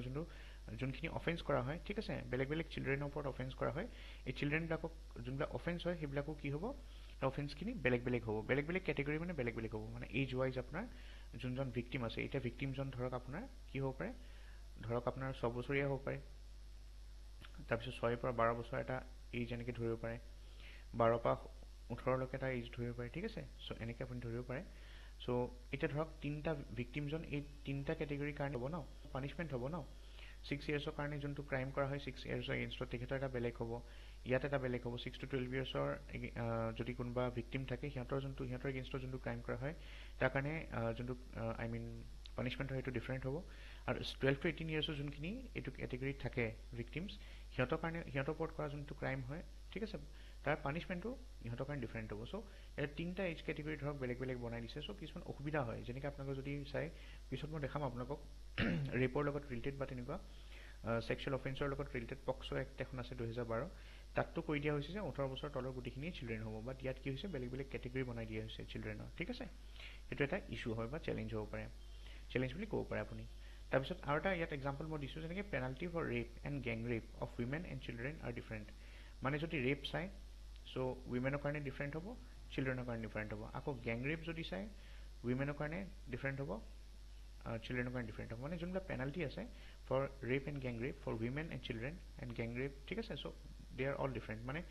এইটো এটা কেটেগৰী হৈ গ'ল ঠিক আছে যোনটো পেনাল্টি আপোনালোকৰ পাব পেনাল্টি মানে কি পানিশমেন্ট যোনটো আপোনালোকৰ পায় পানিশমেন্টটো for raping a women and for raping a children or gang raping a women or gang raping a children এই চাৰিটা কেটেগৰী ডিফাৰেণ্ট হ'ব তাৰ পানিশমেন্টখিনি ঠিক আছে এতিয়া নেক্সট আমি চাই যাওঁ ৰেপ আৰু গেং ৰেপৰ যোনখিনি আপোনালোকৰ প্ৰভিজনছ আছে এটা গেং ৰেপৰ কাৰণে কৈছে যদি চিলড্ৰেনৰ ক্ষেত্ৰত আমি চাওঁ তেতিয়াহ'লে যোনখিনি আমাৰ অফেণ্ডাৰ্ছ হয় সিহঁতৰ যোনটো পানিশমেন্ট হ'ব পেনাল্টি সেইটো ডিফাৰেণ্ট হ'ব সাপোজ আপোনাৰ ভিকটিম যোনজন হয় ভিকটিম 18 ইয়াৰ্ছৰ তলতো হ'ব পাৰে বা ভিকটিমজন 18 ইয়াৰ্ছৰ এবভো হ'ব পাৰে যোনজনৰ ওপৰত ৰেপ কৰা হৈছে ঠিক আছে গেং ৰেপ কৰা হৈছে তেখেতৰ বয়স 18 ইয়াৰ্ছৰ তলতো হ'ব পাৰে বা 18 ইয়াৰ্ছৰ ওপৰতো হ'ব পাৰে সো একৰ্ডিংলি পানিশমেন্ট দুইটা কেটেগৰীতে ডিফাৰেণ্ট হ'ব বুলি কৈছে ঠিক আছে if you see in case of rape মানে ঠিক আছে গেং ৰেপটো বুজি পাইছে আপোনালোকৰ গ্ৰুপত যোনটো হয় আৰু এইটো ছিংগল এজনে যদি কৰে ওৱান অন ওৱান চ' ৰেপৰ কথা যদি চাওঁ আমি তেতিয়া ইয়াতো যদি চাই ভিক্টিমৰ এজৰ একৰ্ডিংলি পানিছমেণ্ট ডিফাৰেণ্ট হ'ব সাপোজ কোনোবা এজন চাইল্ডৰ যদি 12 বছৰৰ তলত হয় বয়স so' that they will be considered as children 12 পৰা 16 বছৰ যদি চাই they will be considered as juveniles and যদি 16 ইয়াৰ্ছৰ এবভ হয় they will be treated 16 to 18 মানে এইটো টিনেজাৰ বুলি ধৰা হয় এণ্ড 18 ইয়াৰ্ছৰ ওপৰ হ'লে আপোনালোকৰ কি হ'ব এডাল্ট বুলি ধৰা হয় চ' এইটো কি হয় ইনকনচিষ্টেণ্ট হৈ আছে এই কিহৰ কাৰণে চাওক এটা বেলেগ বেলেগ পেনাল্টিজ প্ৰভাইড কৰিছে ভিক্টিমৰ এজৰ চাই পেলাই কিন্তু পক্সো এক্টত তেনেকুৱা নাছিলে পক্সো এক্টত কি আছিলে গোটেইখিনি যোনখিনি চিলড্ৰেন হয় 18 বছৰৰ তলত গোটেইখিনি আপোনালোকৰ চিলড্ৰেন বুলি ধৰা হয় সৰু ল'ৰা ছোৱালী বুলি ধৰা হয় ইয়াত কোনো টিনেজাৰ বা জুভিনাইল কেটেগৰী নাছিলে so' all are treated as children and accordingly সকলোৰে পানিছমেণ্টটো ফিক্সড হৈ আছিলে ইয়াত আকৌ কাষ্টমাইজ কৰি দিছে বেলেগ বেলেগ কৰি দিছে according to the age of the victim so' প্ৰথম প্ৰব্লেম সেইটো হয় ছেকেণ্ড যদি চাই there is a issue of duplication of offences with other special laws এতিয়া চাওক আমাৰ এনেকুৱা নহয় যে ক্ৰিমিনেল ল এই তিনিটাই আছে আৰু ইয়াৰ ভিতৰতে গোটেইখিনি হৈ গৈছে ঠিক আছে আমাৰ ইণ্ডিয়াত ভাৰতত বেলেগ বেলেগ স্পেচিয়েল লজো আছে যেনেকৈ ইফ ইউ চি এডাল্ট্ৰেশ্যনৰ কাৰণে আমাৰ এডাল্ট্ৰেশ্যনৰ এটা এক্ট আছে যাক আমি food safety and security act 2006 বুলি কওঁ ঠিক আছে এইটো এটা স্পেচিয়েল এক্ট হয় স্পেচিয়েল ল হয় কিয় বিকজ ইয়াত যদি চাই স্পেচিফিকেলি আপোনাৰ এডাল্ট্ৰেশ্যনৰ লগতে জড়িত হয় এই এক্টখন এইকাৰণে এক স্পেচিয়েল ল বুলি ক'ব পাৰে আপুনি চ' এতিয়া কথাটো হ'ল যাওক এডাল্ট্ৰেশ্যন অফ ফুড অৰ ড্ৰিংকৰ কাৰণে যোনখিনি আমাৰ ধৰক ক'ল্ড ড্ৰিংকেই হওক বা যিকোনো গাখীৰ হওক বা যিকোনো ফুডেই হওক আমি যোনখিনি খাওঁ তাত যদি এডাল্ট্ৰেশ্যন কৰে চ' একৰ্ডিং টু দ্য BNS 2 এই লটো মতে নতুন লটোৰ মতে কি হয় তাত ইম্প্ৰিজনমেণ্ট আছে up to 6 months so' punishment যোনটো হয় এইটো 6 মান্থছ আছে ঠিক আছে আপ টু 6 মান্থছ মানে কি হয় মেক্সিমাম 6 মান্থছৰলৈকে আৰু পানিছমেণ্টৰ লগতে ফাইন দিব লাগিব 50,000 ৰুপিজৰ মানে যিকোনো এটাও হ'ব পাৰে দুইটাও হ'ব পাৰে বহুত মানে দুইটাও হ'ব পাৰে ঠিক আছে চ' কাৰোবাক হয়তো ইম্প্ৰিজনমেণ্ট জেল দিব পাৰে 6 মাহৰ কাৰণে বা কাৰোবাক ফাইন দি পেলাই এৰি দিব পাৰে 50,000ৰ ফাইন লৈ এৰি দিব পাৰে বা কাৰোবাক জেলো হ'ব পাৰে 6 মাহৰ প্লাছ ফাইনো হ'ব পাৰে 50,000ৰ ঠিক আছে বাট যদি চাই আমাৰ যোনটো স্পেচিয়েল ল আছিলে তাত আকৌ বেলেগ লিখা আছে স্পেচিয়েল লত কৈছে যদি এনেকুৱা কোনোবা এডাল্ট্ৰেশ্যন কৰে তেতিয়াহ'লে সিহঁতৰ লাইফ টাইম ইম্প্ৰিজনমেণ্ট হ'ব আৰু ফাইন যোনটো আছে এইটো 50,000 এইটোত আছে BNS 2 বাট এই ফুড ছেফটি এণ্ড ছিকিউৰিটি এক্টত যদি চাই আপোনালোকৰ 10 lakhs ইয়াত বহুতো 10 lakhs ইয়াত বহুত বেছি ষ্ট্ৰিনজেণ্ট আছিলে বাট যদি BNS 2ত চাই অলপ ঢিলাই দিছে ঠিক আছে চ' সেইটোতো ঢিলাই দিছে ছেকেণ্ডলি আমাৰ কথাটো কি হ'ল এতিয়া চাওক দুটা ল আহি গ'ল এতিয়া যেতিয়া কিছুমান কেছ যায় এডাল্ট্ৰেশ্যনৰ যদি কেছ যায় কোৰ্টত তেতিয়া এইটো সেই পাৰ্টিকুলাৰ কোৰ্টখনৰ ওপৰত ডিপেণ্ড কৰিব যে সিহঁতে BNS 2 মতে আৰু এটা কথা চাওক যেতিয়া কেছ এটা ৰেজিষ্টাৰ হয় যেতিয়া ফাৰ্ষ্ট ইনভেষ্টিগেশ্যন ৰিপৰ্ট লিখা হয় FIR মানে কোনোবাই কমপ্লেইন কৰে বা পুলিচে যদি নিজেও ইনিচিয়েট কৰে এখন চেল্ফ FIR যদি নিজেই সিহঁতে কাৰোবাৰ এগেইনষ্টত যদি কিবা কমপ্লেইন পাইছে তেনেকৈ লিখায় বা FIR থ্ৰুদিও যদি সিহঁতে কৰে চ' যেতিয়া চাৰ্জশ্বিট বনাব চাৰ্জশ্বিট বনাওঁতে FIR লিখাৰ পিছত কি হয় আপোনালোকৰ চাৰ্জশ্বিটখন বনায় চ' চাৰ্জশ্বিটখন যেতিয়া বনাব সেইখন আপোনালোকৰ মেজিষ্ট্ৰেটৰ আগত দেখাব লাগিব হয়নে চ' সিহঁতে কি কৰে চাৰ্জশ্বিটখন বনাওঁতে আপোনালোকৰ এই লজবিলাকৰ সহায়ত বেলেগ বেলেগ মানে কেছ ইয়াৰ ওপৰত লগায় যেনেকৈ ছেকশ্যন এইটো ভাইলেট কৰিছে এইখন এক্টৰ ছেকশ্যন এইটো ভাইলেট কৰিছে BNSৰ চ' মাল্টিপল কেছেছ লগাব পাৰে সিহঁতে ঠিক আছে মাল্টিপল ছেকশ্যনছ লগাব পাৰে চাৰ্জশ্বিটত একৰ্ডিংলি মেজিষ্ট্ৰেটে পঢ়ি পেলাই তাৰপিছত কি কৰিব তাৰ কাৰণে ৱাৰেণ্ট উলিয়াব পাৰে এতিয়া ৱাৰেণ্টৰ কথা মই আপোনালোকক পিছত ক'ম কিছুমান কেছত ৱাৰেণ্টৰ দৰকাৰ নহয় যদি আপোনাৰ অফেন্সেছখিনি যদি কগনিজেবল হয় ঠিক আছে তেতিয়া ৱাৰেণ্টৰ দৰকাৰ থাকে যদি নন কগনিজেবল অফেন্স হয় তেতিয়া আপোনালোকৰ ৱাৰেণ্টৰ ইউজুৱেলি দৰকাৰ নাথাকে ঠিক আছে চ' ইফ ইউ চি যদি কিবা এটা কগনিজেবল মানে কি যোনটো চিৰিয়াছ ক্ৰাইম হয় ঠিক আছে তাৰ কাৰণে কি হয় তাৰ কাৰণে ৱাৰেণ্টৰ দৰকাৰ নাথাকে চ' মনত ৰাখিব কগনিজেবল অফেন্সৰ কাৰণে ৱাৰেণ্টৰ দৰকাৰ নাই no' warrant is required for arrest বুজি পাইছে চাগে কাৰণ চিৰিয়াছ অফেন্স হয় প্ৰুভ হৈ গৈছে ইয়াত ৱাৰেণ্টৰ কি দৰকাৰ ডাইৰেক্ট গৈ এৰেষ্ট কৰিব পাৰে আপোনালোকৰ যদি নেচাৰ অফ অফেন্সটো কগনিজেবল হয় বা যদি নন কগনিজেবল হয় যদি ইমান চিৰিয়াছ অফেন্স নহয় তেতিয়াহে আপুনি প্ৰথমতে যদি পুলিচে যদি এৰেষ্ট কৰিব হয় তেতিয়া আপুনি মানে নেচাৰ অফ ক্ৰাইমটো আপুনি সুধিব পাৰে যদি কগনিজেবল অফেন্স হয় তেতিয়া গম পাব যে কোনো ৱাৰেণ্ট অহা নাই আৰু যদি আপোনাৰ নেচাৰ অফ অফেন্সটো যদি কি নন কগনিজেবল হয় তেতিয়াহে আপুনি সুধিব পাৰে যে মোক ৱাৰেণ্ট দেখাওক নহ'লে মই মোৰ উকিলৰ লগত কনচাল্ট কৰিহে মই মানে থানালৈ যাম চ' তেনেকুৱা কথাটো then you can use your rights but যদি আপোনাৰ crime nature of crime is cognizable ঠিক আছে চ' আপুনি যদি কিবা ক্ৰাইম কৰিলে you can consult an advocate and আপুনি নিজে গম পাই যাব পাৰে তেখেতৰ পৰা যে আপোনাৰ নেচাৰ অফ ক্ৰাইমটো কেনেকুৱা হ'ব পাৰে he will help you he or she will help you ঠিক আছে চ' সেইটো কথা এতিয়া চাওক ইয়াত কি হ'ল আপোনালোকৰ যেতিয়া আপোনালোকৰ দুটা ল আহিলে BNS 2খন আছে তাৰ উপৰিও food safety and security act 2006 আছে চ' দেৰ ইজ এ কনফ্লিক্ট আপোনালোকে দেখিছে ইয়াত হয়নে চ' টাইম পিৰিয়ডটো আগতেতো বহুত আছিলে লাইফ টাইম ইমপ্ৰিজনমেণ্ট আছিলে ইয়াত অনলি 6 মান্থছ কৰিলে আকৌ ইয়াত যদি চাই BNS-টোত আকৌ ঢিলাই দিছে 50,000 দিছে খালি ফাইনটো ইয়াত যদি চাই 10 লাখলৈকে আছিলে ঠিক আছে সেইটো এটা ইস্যু হৈ আছে BNS-টোত থাৰ্ড ইস্যু যদি চাওঁ addition of crimes related to organize crime and terrorism আগতে ইণ্ডিয়ান পিনেল কোডত আপোনালোকৰ অৰ্গেনাইজ ক্ৰাইম বা এক্টছ অফ টেৰৰিজম ডিফাইন নাছিলে অলৰেডি মই কৈছোঁ তাৰ কাৰণে স্পেচিয়েল এক্ট আছিলে আমাৰ যেনেকৈ UAPA unlawful activities prevention act 1967 আৰু আপোনালোকে NIA এক্ট 2008 ঠিক আছে চ' NIA এক্ট নেশ্যনেল ইনভেষ্টিগেশ্যন যোনটো আপোনালোকে ইনভেষ্টিগেটিং এজেঞ্চি হয় এক্ট 2008ত আনিছিলে চ' দিজ আৰ স্পেচিয়েল এক্টছ চ' এই NIA এক্টৰ আণ্ডাৰত কি হয় আপোনালোকৰ কিছুমান স্পেচিয়েল কোৰ্টছ এষ্টাব্লিছ কৰা হয় যোনে আপোনালোকৰ যোনবিলাক ক্ৰাইম ৰেজিষ্টাৰ হয় আণ্ডাৰ UAPA সেইবিলাক এই স্পেচিয়েল কোৰ্টবিলাকে আণ্ডাৰ এটা NIA এক্ট যোনবিলাক এষ্টাব্লিছ কৰে সেই স্পেচিয়েল কোৰ্টবিলাকত এই এক্টছ অফ টেৰৰিজম কভাৰ কৰা হয় আৰু যদি চাই অৰ্গেনাইজ ক্ৰাইমছৰ কাৰণেও ষ্টেটছবিলাকৰ নিজৰ নিজৰ স্পেচিয়েল কিছুমান ল আছিলে কিন্তু এতিয়া কি হৈছে যেতিয়া আপোনালোকৰ BNS-2 আণ্ডাৰতে এই অৰ্গেনাইজ ক্ৰাইমছ আৰু আপোনালোকৰ যদি টেৰৰিজমৰ কাৰণে যিটোকে বেলেগকৈ আপোনালোকক কি আনিছে নতুন নতুন ছেকশ্যন এড কৰিছে সেইটো কাৰণে there might be conflict in future with the UAPA 1967 NIA Act 2008 আৰু প্লাছ ষ্টেট লছবিলাকৰ লগতো কি হ'ব যোনবিলাক আপোনাৰ অৰ্গেনাইজ ক্ৰাইমৰ লগত জড়িত হয় সেইবিলাকৰ লগতো কনফ্লিক্ট হ'ব পাৰে ঠিক আছে ডেট মে ক্ৰিয়েট এ কনফিউজন সেইটো এটা ইছ্যু হয় নেক্সট যদি চাওঁ আমি মিছিং অফেন্সেছ চ' এতিয়া যদি চাই আপোনালোকৰ ইণ্ডিয়ান পিনেল কোডৰ IPC section 377ত আপোনাৰ ডিফাইন্ড আছিলে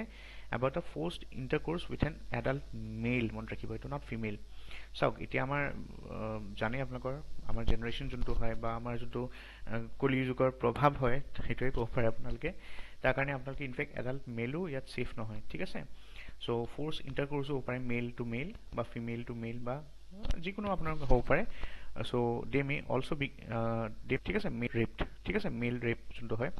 সেইটো হ'ব পাৰে চ' ইয়াত যদি চাই ফ'ৰ্চড ইণ্টাৰকোৰ্চ যোনটো আছিলে সেইটো 377ত ডিফাইন আছিলে ঠিক আছে ইনফেক্ট এনিমেলৰ লগতো আপোনালোকে যদি চাই ৰেপ হয় বা আপোনালোকৰ ইণ্টাৰকোৰ্চ হয় so' that was also' treated as an offence ঠিক আছে আপুনি ক'ব পাৰে 377ৰ আণ্ডাৰত এনেকৈ কোৱা আছিলে যে যদি ফুল ইণ্টাৰকোৰ্চ কৰা হয় ইণ্টাৰকোৰ্চ ৰেপ কি হয় চাওক ৰেপ হ'ল আপোনালোকৰ যোনটো যদি আপোনালোকে কিবা এটা বস্তু যদি কনচেনচাছ নোহোৱাকৈ পাৰ্টনাৰজনৰ আপুনি যদি ফ'ৰ্চফুলি কৰে সেইটো ইন চিম্পল টাৰ্ম আপুনি পাৰ্টনাৰ বুলি নহয় যিকোনো মানুহ যদি কনচেনচাছ নোহোৱাকৈ যদি আপুনি জোৰ জবৰদস্তি কিবা কৰে that is considered as a rape ঠিক আছে কিন্তু ইয়াত যদি চাই 377ত সেইটো বস্তু ডিফাইন আছিলে যে আপোনালোকৰ যদি এডাল্ট মেল 375ত আপোনাৰ এনেই নৰ্মেলি যোনটো হয় ৰেপৰ ছেকশ্যনছবিলাক ডিফাইন এইটো ৰেপৰ ছেকশ্যন হয় IPC 375 is related to rape ঠিক আছে ৰেপ মানে আমি যোনটো জেনেৰেলি উইমেনৰ কথা কওঁ ডেট ইজ ৰিলেটেড টু উইমেনৰ চাইল্ড ইয়াত আছে বাট মেলৰ কাৰণে এটা ছেকশ্যন ছেপাৰেটলি আছিলে মানে আননেচাৰেল ছেক্স আৰু আপোনালোকৰ যদি আননেচাৰেল মানে কি এতিয়া এনিমেলৰ লগত কৰাটো আননেচাৰেল ছেক্সেই হয় আৰু যদি আপোনালোকে মেল টু মেল তেনেকুৱা যদি ৰেপ হয় so' this can also' be considered as unnatural so' male to male ছেক্সটোৱে আননেচাৰেল বুলি ক'ব পাৰে আপোনালোকে ৰাইট চ' ইয়াত যদি চাই ফ'ৰ্চড ইণ্টাৰকোৰ্চ যোনটো আছিলে সেইটো IPC 377ত কিন্তু ডিফাইণ্ড আছিলে যে এডাল্ট মেলৰ লগত যদি কিবা ফ'ৰ্চড ইণ্টাৰকোৰ্চ কৰে ডেট একাউণ্টছ টু ৰেপ ঠিক আছে বা এনিমেলৰ লগত যদি হয় বাট এই বস্তুটো কি হ'ল আপোনাৰ BNS-ত এই প্ৰভিজনটো নাই কিন্তু চ' ডেট মিনছ এতিয়া যদি কোনোবা এডাল্ট মেলৰ ৰেপো হয় that will not be considered as an offence বুজি পাইছে চাগে কথাটো সেইটো ইণ্টাৰপ্ৰেট কৰিব পাৰি আৰু আপোনাৰ যদি চাই এনিমেলৰ লগতো যদি কোনোবাই ছেক্স কৰে আননেচাৰেল ফ'ৰ্চ ইণ্টাৰকোৰ্চ কৰে so' that will not be considered as a rape so' these are some the issues যোনটো BNS-ত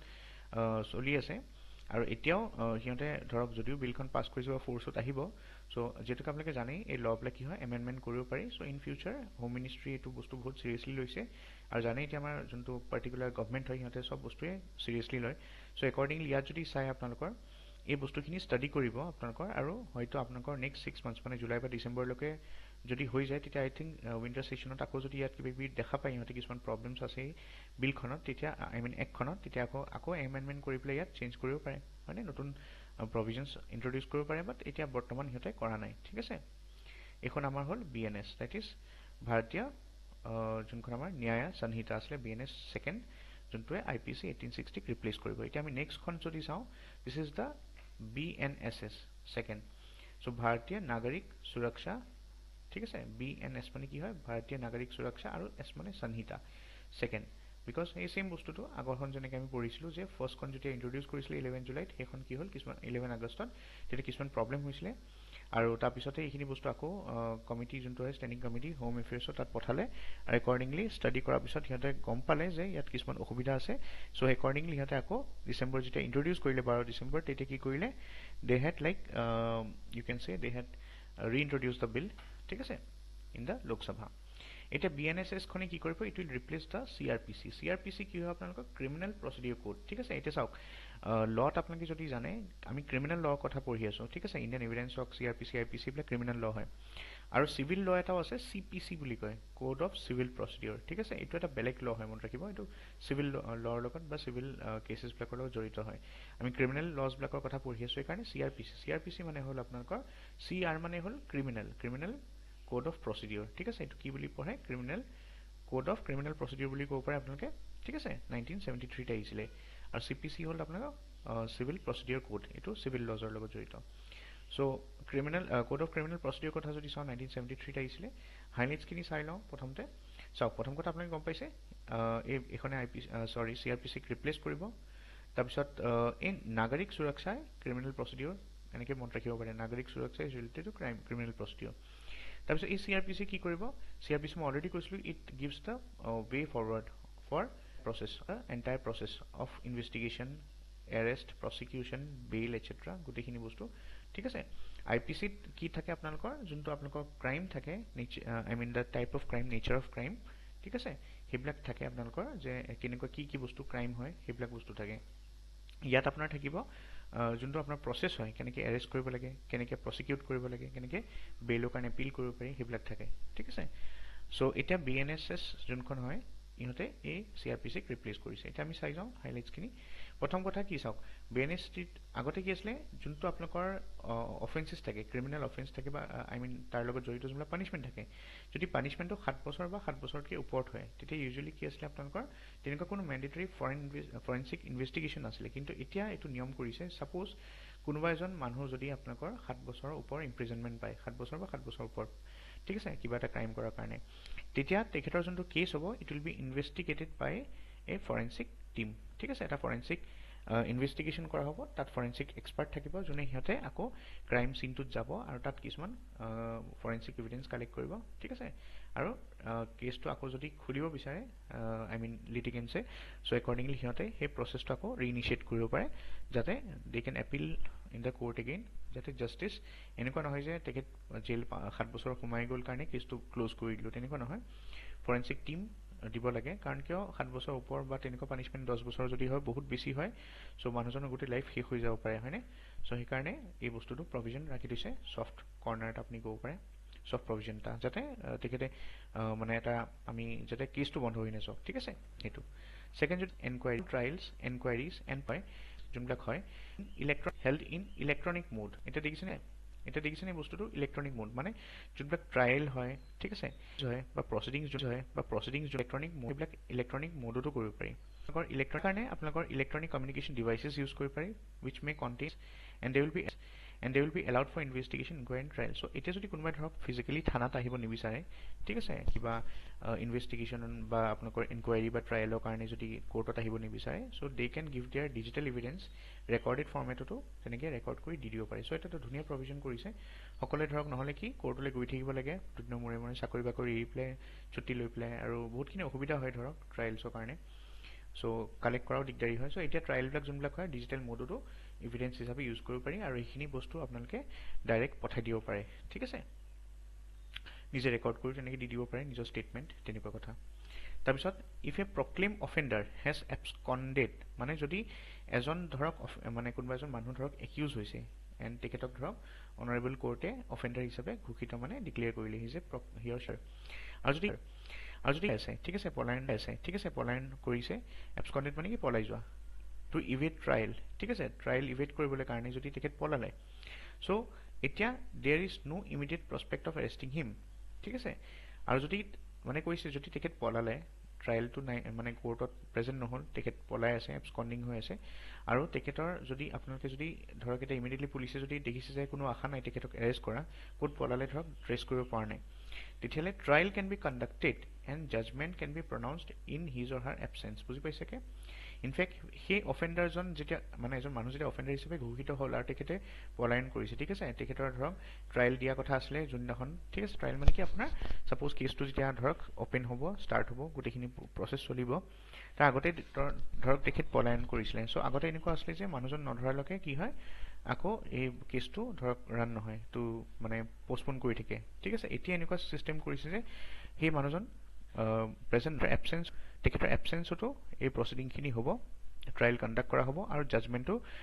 মানে জাজে দি দিব পাৰে in his or her absence, তেখেত নাথাকিলেও কথা নাই, ঠিক আছে। নেক্সট যদি চাওঁ, all the specimen signatures or handwriting, finger impressions and voice samples may be collected for investigating or proceedings. Sample may be taken from a person who has not been arrested, ঠিক আছে। So এইটোৱে কথাটো যে আপোনালোকৰ যোনখিনি আগতে এনেকুৱা আছিলে প্ৰচিডিংখিনিৰ কাৰণে আপোনালোকৰ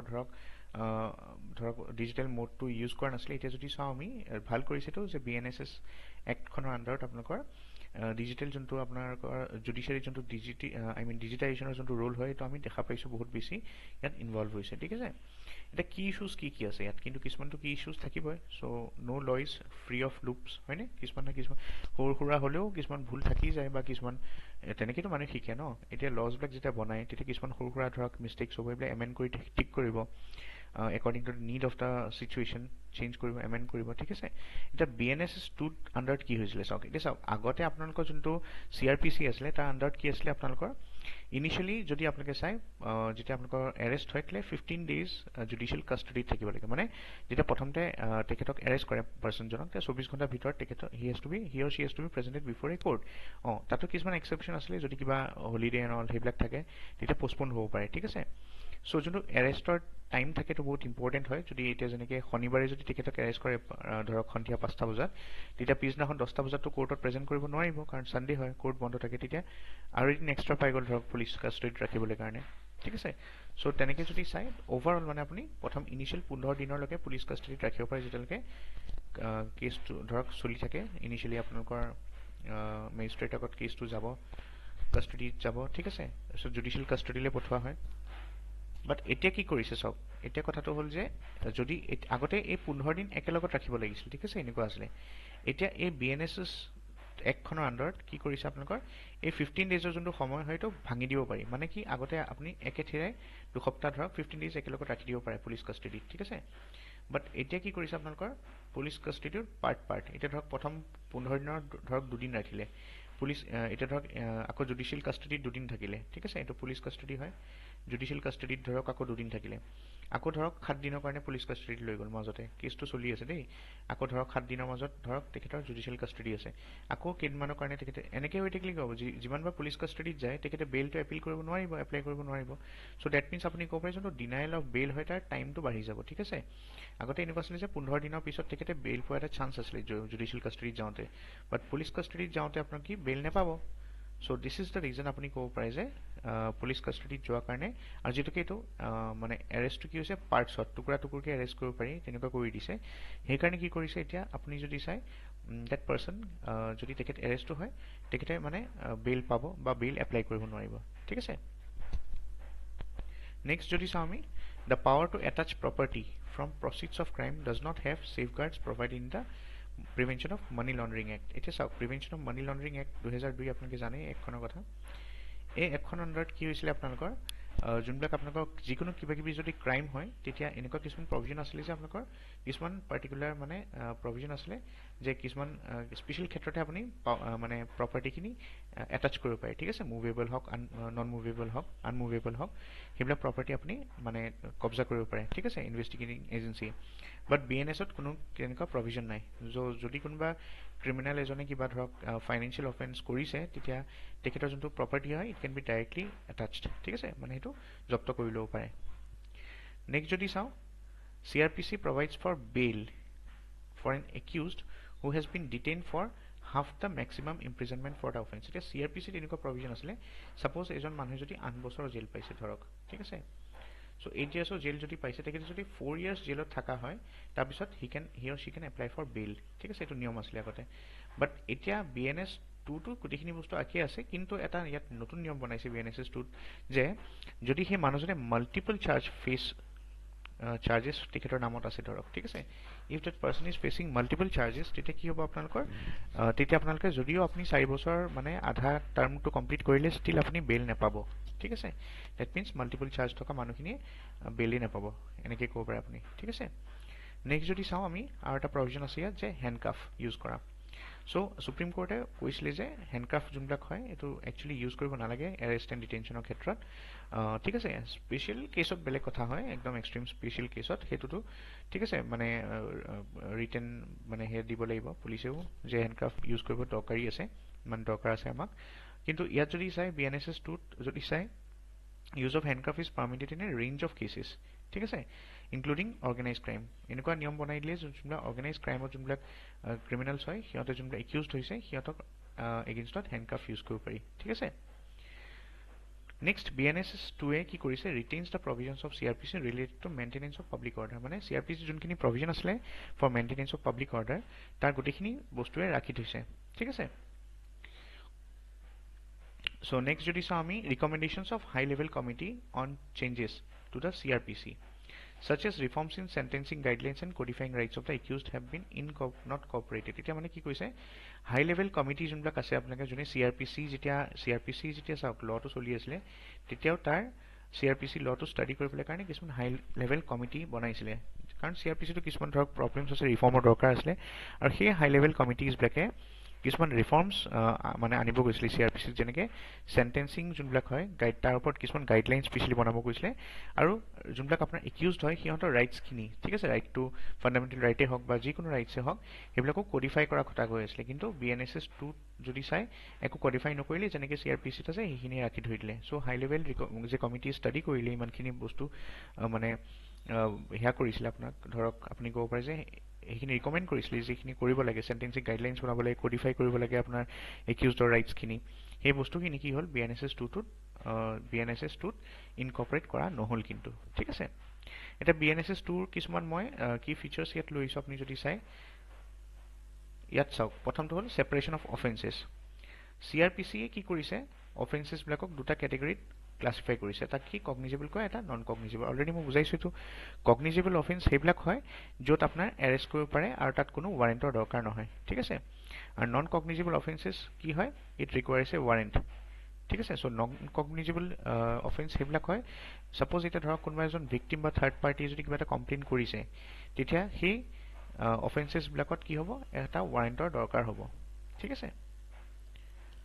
নেক্সট আমি চাম নেচাৰ অফ অফেন্সেছ যদি চাওঁ আমি চ' এতিয়া CRPC ডিল কৰে কি হয় various type of criminal offences এতিয়া অফেন্সেছ কেনেকুৱা হ'ব পাৰে it can be bailable or it can ঠিক আছে এতিয়া যোনবিলাক নামতে গম পায় বেইলেবল অফেন্স এইবিলাক হয় যোনবিলাকত কি হয় accuse has the right to bail from police custody ঠিক আছে আৰু BNSS ইনফেক্ট যদি চাই BNSS 2 it retains most of the provisions of CRPC এতিয়া কিছুমান যদি কি চেঞ্জেছ চাওঁ যোনবিলাক প্ৰপ'জ কৰা হৈছে ইন দ্য BNSS 2 এক্ট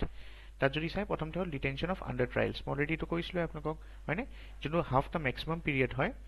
চ' এইখিনি একচুৱেলি চেঞ্জ কৰিব বিচাৰিছে চ' এতিয়া চাওক CRPCত মই কৈছিলোঁ যে আপোনালোকৰ হাফ দ্য ট্ৰায়েল যদি আপোনালোকে ধৰক 8 বছৰ যদি জেল আপুনি পাইছে 4 বছৰ যদি আপুনি চাৰ্ভ কৰিলে জেলত you can apply for the bail কিন্তু BNSS-টোত সেই প্ৰভিজনটো উঠাই দিছে কিহৰ কাৰণে যদি কোনোবা এজন মানুহে ধৰক 8 বছৰ জেল নহয় লাইফ টাইম ইমপ্ৰিজনমেণ্ট পাইছে বা যদি পাৰ্চনজনৰ ওপৰত দুটা বা মাল্টিপল অফেন্সেছৰ ওপৰত ধৰক তেখেত if the person is under the trial of multiple offences তেতিয়া কি হ'ব আপোনালোকৰ তেতিয়া সিহঁতে বেইল এপ্লাই কৰিব নোৱাৰিব যদি সিহঁতে আধা ধৰক টাৰ্ম জেলত থাকি দিয়ে ষ্টিল সিহঁতে বেইল এপ্লাই কৰিব নোৱাৰিব ঠিক আছে নেক্সট মেডিকেল এক্সামিনেশ্যনৰ কথা মই যদি চাওঁ তেতিয়াহ'লে আপোনালোকে জানে CRPC কি কৰিছিলে allows medical examination of the accused in certain cases including rape cases যোনজন একিউজড হয় যাৰ ওপৰত মানে কেছটো দিছে সেই মানুহজনৰ মেডিকেল এক্সামিনেশ্যন হৈছিলে in case of rape cases ঠিক আছে একৰ্ডিং টু CRPC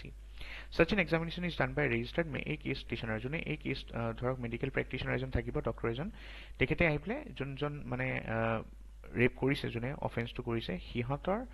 ওপৰত মেডিকেল মানে কিছুমান হেয়া কৰে আপোনাৰ চেক কৰা হয় এক্সামিনেশ্যন কৰা হয় আৰু এইটো কৰা হয় on the request of at least আৰু তাৰ লগতে এজন সাব ইন্সপেক্টৰ লেভেলৰ ঠিক আছে মানে যেতিয়া এইখিনি চলি থাকে গোটেই কেছটো এতিয়া যদি চাই BNSS 2 provides that any police officer দেখিছেনে ইয়াত any wordটো can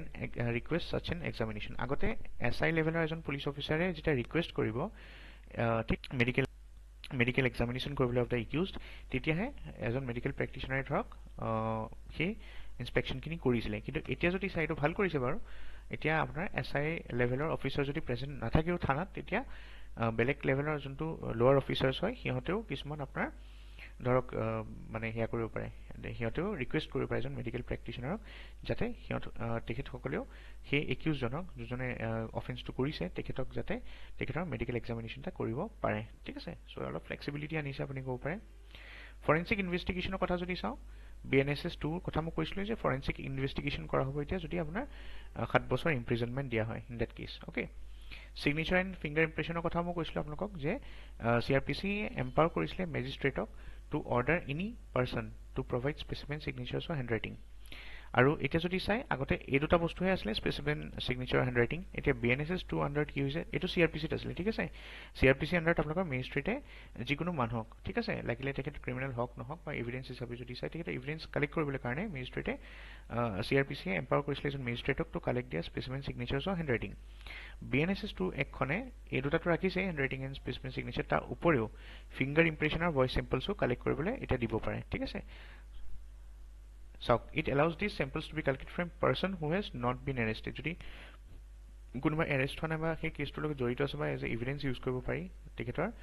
সেইকাৰণে এই বস্তুটো কৰিছে। চ' বুজি পাইছে আপোনালোকে চাগে, CRPC আণ্ডাৰত আপোনালোকৰ চিগনেচাৰ ফিংগাৰ ইম্প্ৰেশ্যনছ লোৱা হৈছিলে। এতিয়া BNSS 2খনৰ আণ্ডাৰত আপোনালোকৰ voice samples and finger impression, voice sample,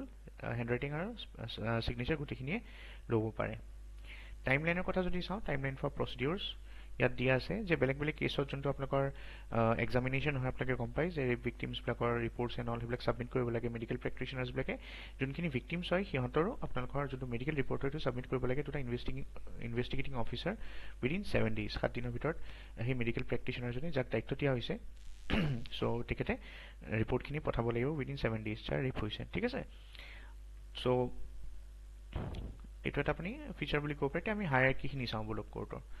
so' CRPC মতে আপোনাৰ ইণ্ডিয়ান কোৰ্টৰ যোনটো ক্ৰিমিনেল কোৰ্টছবিলাক আছে তাৰ যোনটো হায়াৰাৰ্কি হয় সেইটো বহুতেই ইম্পৰ্টেণ্ট হয় যদি if you are a criminal lawyer বা আপোনালোকে যদি ক্ৰিমিনলজি পঢ়ি আছে। চ' এতিয়া চাওক, আটাইতকৈ তলত যোনটো কোৰ্ট থাকে, ঠিক আছে, দিছ ইজ দ্য মেজিষ্ট্ৰেটছ কোৰ্ট। এতিয়া মেজিষ্ট্ৰেট কোৰ্ট কেনেকৈ ফৰ্ম কৰে আমি পিছত চাম, বাট এতিয়া জাষ্ট হায়াৰাৰ্কিটো বুজি লওক। So' magistrate court, first class magistrate তেনেকৈ থাকে। So' subordinate courts responsible for trial of most criminal cases. So' যোনবিলাক মানে most of the criminal cases হয়, ঠিক আছে, চ' গোটেইখিনি আপোনাৰ মেজিষ্ট্ৰেট কোৰ্টত যায়। নেক্সট যদি চাই ছেশ্যন কোৰ্ট। চ' ছেশ্যন কোৰ্টটো কি হয়, আপোনালোকৰ মেজিষ্ট্ৰেট কোৰ্টৰ ওপৰত থাকে এক ষ্টেপ। চ' ইয়াত আপোনাৰ এজন জাজ থাকে who's known as the session জাজ। চ' এখেতে কি কৰে, ছেশ্যন জাজ যোনবিলাক এতিয়া মেজিষ্ট্ৰেট কোৰ্টৰ বা ধৰক মেজিষ্ট্ৰেট ফাৰ্ষ্ট ক্লাছ মেজিষ্ট্ৰেটৰ যদি ধৰক বা তেনেকুৱা বেলেগ বেলেগ ক্লাছ থাকে। চ' মেজিষ্ট্ৰেটছবিলাকৰ পৰা যেতিয়া এপিলৰ থ্ৰুৱেদি ছেশ্যন কোৰ্ট যাব, ওপৰলৈ যাব, ঠিক আছে, তেতিয়া কি হয়, মেজিষ্ট্ৰেট কোৰ্টৰ পৰা যোনবিলাক আপোনাৰ এপিল আহে সেইবিলাক ছেশ্যনছ কোৰ্টত আহে আৰু ছেশ্যন জাজে সেই কেছবিলাক আকৌ ষ্টাৰ্ট কৰে, ঠিক আছে, ইনিচিয়েট কৰে প্ৰচেছটো। এতিয়া ছেশ্যনছ কোৰ্টৰ পৰা এতিয়া ক'ত যাব, চ' ছেশ্যনছ কোৰ্টৰ পৰা আপোনাৰ নেক্সট এপিল ক'ত যায়, হাই কোৰ্টত যায়। একৰ্ডিংলি হাই কোৰ্টৰ পৰা আপোনালোকে জানে আৰু আল্টিমেট আমাৰ সুপ্ৰিম কোৰ্টে হয়। চ' সুপ্ৰিম কোৰ্টত ফাইনেলি যায়। চ' এতিয়া যদি চাওঁ আমি অলপমান মেট্ৰপলিটেন মেজিষ্ট্ৰেটৰ কথা অলপ চাই লওঁ। আমি চাইছিলোঁ একদম ষ্টাৰ্টিঙতে ইয়াতে মেজিষ্ট্ৰেট কোৰ্ট কৈছিলোঁ মই। চ' ইয়াত মই বুজাই দিছোঁ। ইয়াত চাওক, CRPC এম্পাৱাৰ কৰে ষ্টেট গভৰ্ণমেণ্টক to notify any city or town with a population of more than 1 million, 10 লাখতকৈ 1 million মানে 10 লাখ। চ' কোনোবা যদি মেট্ৰপলিটেন এৰিয়া আছে, চিটি বা টাউন আছে, য'ত আপোনালোকৰ পপুলেশ্যন 10 লাখতকৈ বেছি হয়, তেতিয়া ষ্টেট গভৰ্ণমেণ্টে কি কৰিব পাৰে, আণ্ডাৰ দ্য CRPCটো মানে ষ্টেট গভৰ্ণমেণ্টক পাৱাৰ দিছে two notify any city or town as O মেট্ৰপলিটেন area, ঠিক আছে। আৰু এই মেট্ৰপলিটেন এৰিয়াবিলাকতে এজন এজন মেট্ৰপলিটেন মেজিষ্ট্ৰেট থাকে, ঠিক আছে। কিন্তু ইণ্টাৰেষ্টিং কথা যে BNSS 2ৱে এই যোনটো পাৱাৰ আছিলে বা যোনটো ক্লাছিফিকেশ্যন আছিলে ষ্টেট গভৰ্ণমেণ্টক দিছিলে মেট্ৰপলিটেন এৰিয়া ডিক্লেয়াৰ কৰিবলৈ বা মেট্ৰপলিটেন মেজিষ্ট্ৰেট এপইণ্ট কৰিবলৈ, সেই পাৱাৰটো এতিয়া বৰ্তমান ষ্টেটৰ পৰা লৈ ল'লে, ঠিক আছে। চ' BNSS 2 has removed the classification of these metropolitan areas and metropolitan magistrates. So' BNSS 2ত কিছুমান ইছ্যুজ এণ্ড চেলেঞ্জ যদি আমি ওপৰৰ পৰা চাওঁ, প্ৰথম কথা আমি কি চালোঁ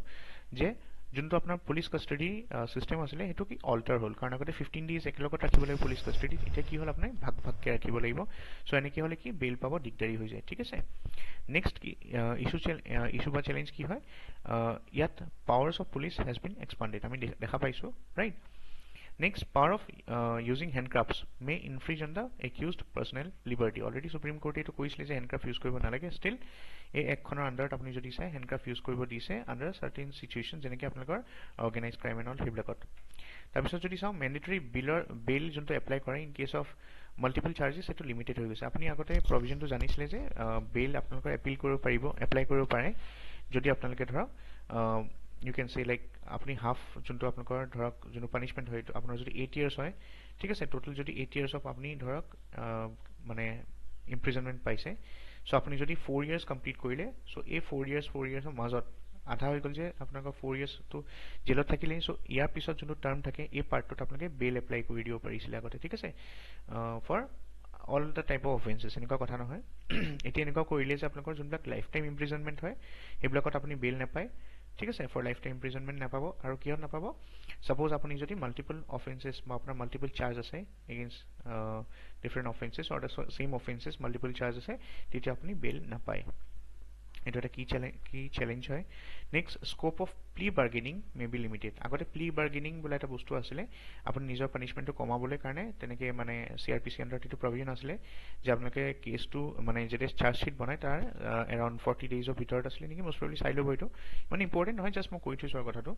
চ' প্লি বাৰ্গেনিঙৰ এইটো চিষ্টেম আছে যে চাৰ্জশ্বীট বনোৱাৰ পিছতেই আপোনাৰ ধৰক 15 দিন নে 40 দিন কিবা এটা আছিলে সেই টাইমটোৰ ভিতৰতে আপোনালোকে প্লি কৰিব পাৰে আপোনাৰ যাতে পানিছমেণ্টটো কম হৈ যাওক আগতে ঠিক আছে বাট এই প্ৰভিজনটো এতিয়া BNSS এক্টত তেনেকুৱা নাই তাৰপিছত এতিয়া চাওক এতিয়া যিহেতুকে বেইল কমি যাব তেতিয়া কি হ'ব আমাৰ এটা ইস্যু হয় কি প্ৰিজন চিষ্টেমত যি হ'ব কনজেকশ্যন আৰু বেছি ষ্টাৰ্ট হ'ব ইণ্ডিয়ান জেইলছবিলাকত অলৰেডি আপোনালোকে যদি জানে এটা ইস্যু আমি বা নেশ্যনেল ক্ৰাইম ৰেকৰ্ড ব্যুৰ' যোনটো আছে তাৰ আমি কিছুমান ৰিপৰ্টছো পঢ়িছোঁ যে আমাৰ ইণ্ডিয়ান জেইলছবিলাক কি হয় অভাৰ ক্ৰাউডেড হয় ইনফেক্ট আপুনি যদি চাই human rights commission national human rights commission সিহঁতেও কিছুমান ৰিপৰ্ট পাব্লিছ কৰে ঠিক আছে সিহঁতেও এইটো কথা কৈছে যে আমাৰ যোনবিলাক জেইল হয় দিজ আৰ অভাৰ ক্ৰাউডেড আৰু যদি এতিয়া এই বেইলৰ চিষ্টেমটো আপুনি দেখিছে নহয় চ' এতিয়া যদি বেইল নাপায় বহুতে মানে কাৰণ মাল্টিপল চাৰ্জেছ আছে বা কাৰোবাৰ ইনষ্টত বা কোনোবাই লাইফ টাইম ইমপ্ৰিজনমেণ্ট পাইছে চ' তেতিয়া কি হ'ব বহুতখিনি মানুহ তাত থাকিবলগীয়া হ'ব চ' তাৰ কাৰণে কি হ'ব জেইলবিলাক আৰু বেছি অভাৰ বাৰ্ডেন হ'ব চ' কনজেকশ্যন বাঢ়ি যাব জেইলবিলাকত ঠিক আছে ক্ৰাউড বাঢ়ি যাব তাৰপিছত ছেফ গাৰ্ড আমি চালোঁ অন এটাচমেণ্ট অফ প্ৰপাৰ্টি চ' আমি চাইছিলোঁ যে আগতে কি আছিলে যেনেকৈ বেলেগ বেলেগ ল' আছে আপোনালোকৰ তাৰ আণ্ডাৰতে আপোনালোকৰ প্ৰপাৰ্টি এটাচমেণ্টৰ কিছুমান নিয়ম আছিলে যোনবিলাক ফ'ল' কৰিব লাগে ঠিক আছে যেনেকৈ আমি ইকনমিক অফেণ্ডাৰ্ছৰ কথা ডিছকাছ কৰিছিলোঁ য'ত আমি চাইছিলোঁ যে যোনবিলাক আপোনালোকৰ ইকনমিক অফেন্সেছ ৰিলেটেড যোনবিলাক ক্ৰাইম আছে তাত কিছুমান প্ৰভিজনো থাকে যে কোনটো ক্ষেত্ৰত বা কোনটো মানে চিচুৱেশ্যনত প্ৰপাৰ্টিটো এটাচ কৰিব পাৰি লাগিলে মুভেবল হওক বা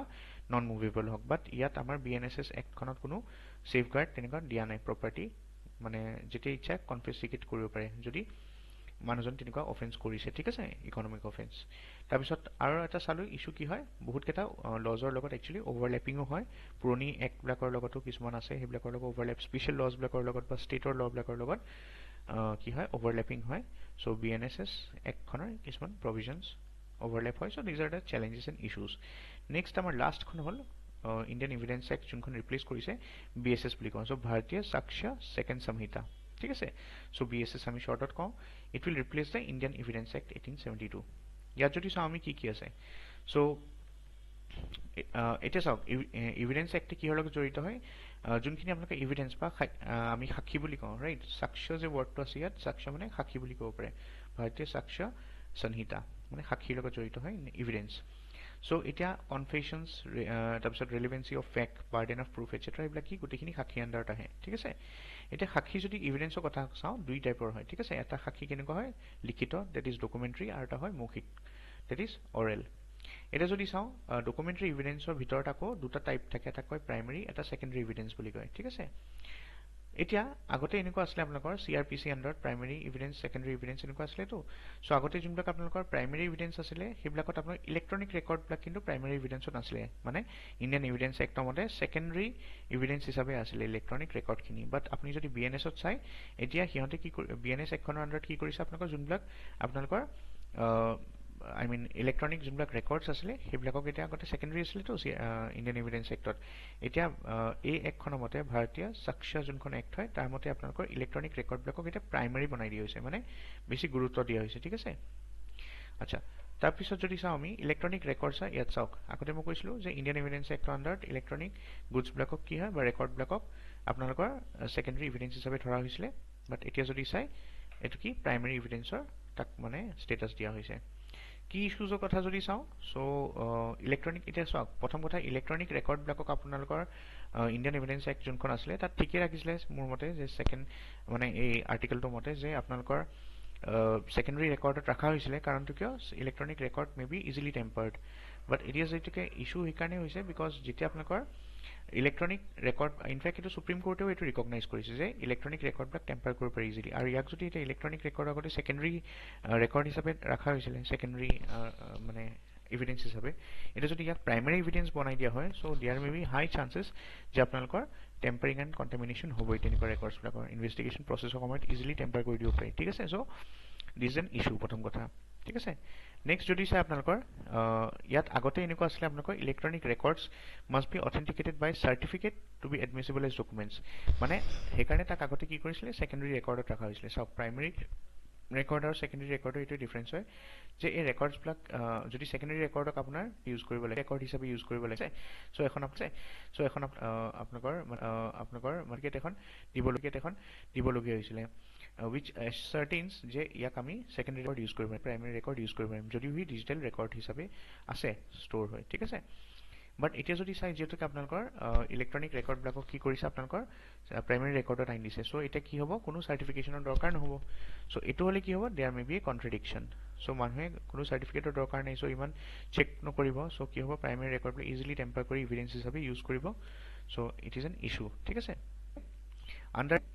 Under the EI, Indian Evidence Act মতে, a fact discovered due to information received from an accused in police custody may be provable. ঠিক আছে আগতে এনেকুৱা আছিলে যে